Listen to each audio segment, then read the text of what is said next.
Well, welcome back. The Commerce Department reportedly ordering American chip equipment companies to halt shipments of certain tools to one of China's top chip makers, Hua. The department saying that the company has the ability to manufacture very advanced computing chips. The House China Select Committee responding to the decision on X, writing this: the Commerce Department is right to act to protect America's technological edge. New export restrictions targeting China's chip maker Hua Semiconductor are about safeguarding national security, especially as China pushes into advanced AI chip production.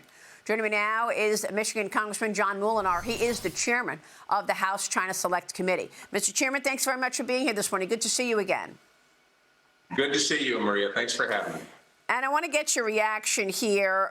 These informed letters are often sent to companies when Commerce believes, based on new information that it obtained, that the Chinese buyer has become a national security risk. Is Hua a national security risk, and what is your reaction to this move? Well, I think it's a great move by the Commerce Department, and I commend them for that, because basically what we're saying is we don't want China to win the AI race and dominate this and use it for their military capabilities. And when you think of the semiconductor equipment that could be sold to a company like this and their capabilities, enhancing them tremendously, ultimately this would only benefit Chinese military applications that could be a threat to our own men and women. So I think it was the right decision. We need to make sure that we're safeguarding our technology where we have an advantage. We have the lead, and we're protecting freedom by doing that.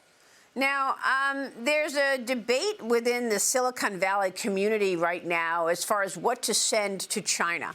Obviously, NVIDIA has encouraged the White House to send some chips to China.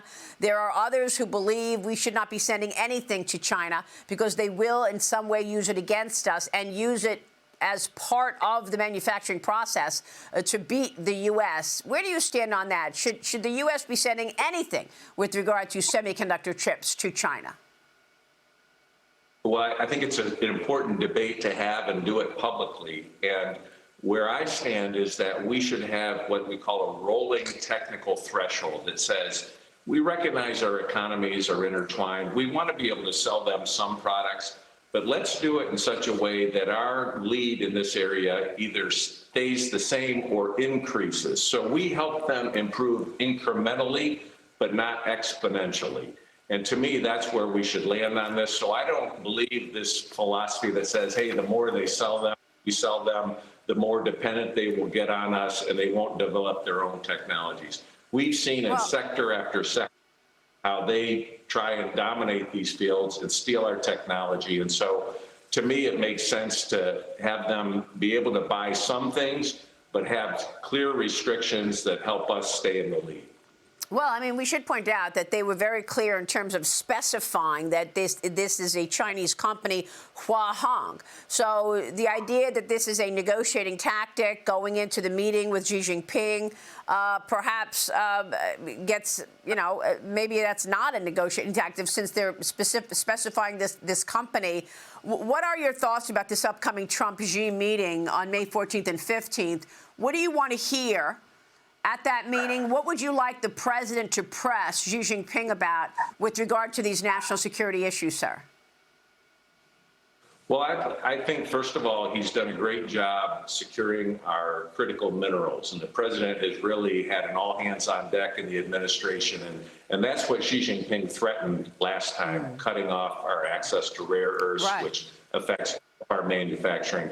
I hope he brings up some of the prisoners of conscience in China. When you think of Jimmy Lai, when you think of pastors who were imprisoned, I think it's important that we speak for American values, especially in this 250th anniversary, that we are endowed by our Creator with basic rights, and that's one of the fundamental differences in our country.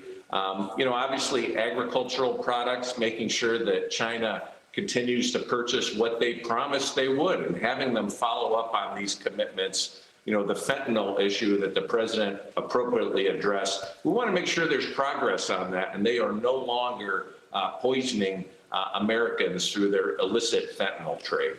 Yeah, I mean, look, you make great points. And of course, the Chinese Communist Party was holding back rare earth minerals, not just for the United States, but for the world. You know, and we've seen that before, the way that they did so during COVID. But maybe President Trump has a different backdrop this time around with the Iran war and the fact that now the U.S. is controlling oil in Venezuela, potentially, you know, controlling oil in Iran with this blockade, stopping the Iranians from being able to sell oil, and of course the president's plans on Cuba. So there's a different backdrop with regard to that. But I want our viewers to understand the threat here, Congressman, because I know you're also launching an investigation right now with House Homeland Security Chairman Andrew Garbarino into two American companies, vacation rental giant Airbnb and software development service company Anysphere, over their use of Chinese AI models in business strategies. You say these models threaten American infrastructure and national security. Tell us about that.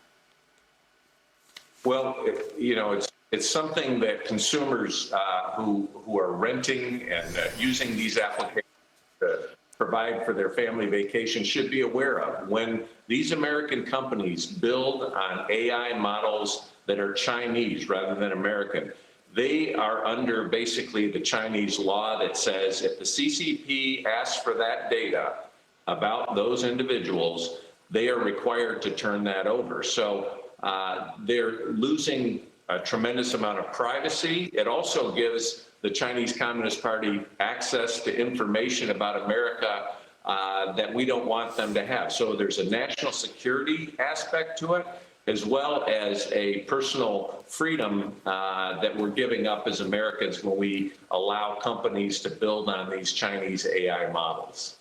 Well, it's a great point, and people need to understand the national security rules in China.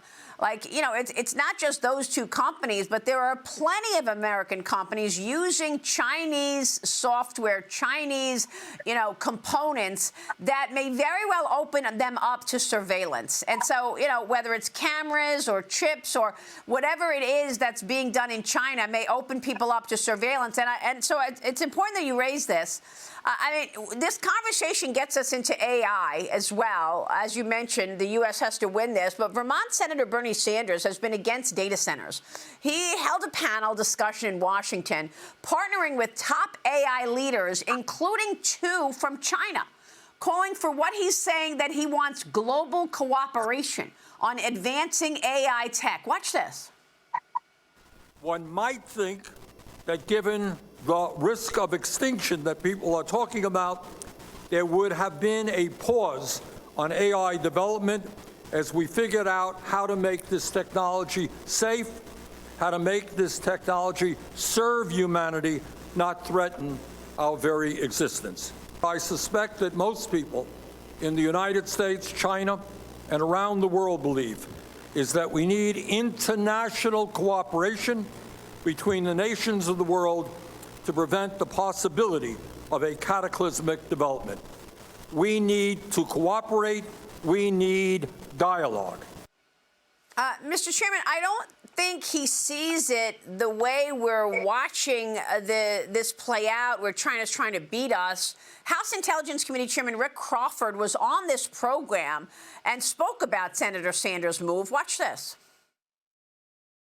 Senator Sanders, America Last Senator Sanders, is a guy that has a history of embracing communism, you know, visiting the Soviet Union. And I say the Soviet Union because it was pre-Russia. It was back during the Cold War when Americans typically didn't go to the Soviet Union, but that was a vacation destination for him.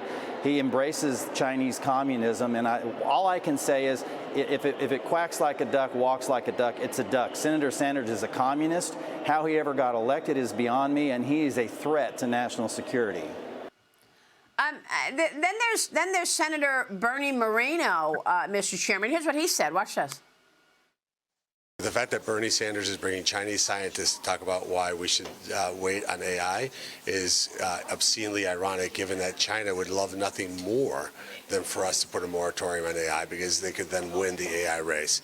Look, as somebody who is at that stage of their life shouldn't be talking about technologies of the future. The reality is AI is is going to come. It's whether the U.S. leads or China leads. So the fact that Bernie Sanders is bringing in some of his lobbyists from China is pretty outrageous. Mr. Chairman, this could not be more important. I want to get your reaction to all of this. Well, I couldn't agree more that we do not want China setting those standards. We want America setting the standards. If you think about it, he's saying we should collaborate with a regime that 2 different administrations have said there's a documented genocide happening in China with the Uyghurs. And so when you consider that they're somehow, and their surveillance society, they're censoring information, that somehow we want to collaborate with them for the future in this area, that's just wrong-headed and dangerous, quite frankly. So I think it's important that we maintain our lead and expand our lead, and we set the rules of the road. I have confidence that we can do AI and move forward in this area with ethical safeguards, and it's important that we do that. But China is not going to be who we collaborate to do that. We want to do it with like-minded allies. Mr. Chairman, Congressman, thank you very much for your leadership on this subject. We so appreciate it. And, of course, we're watching your work closely. John Moolenaar joining me this morning.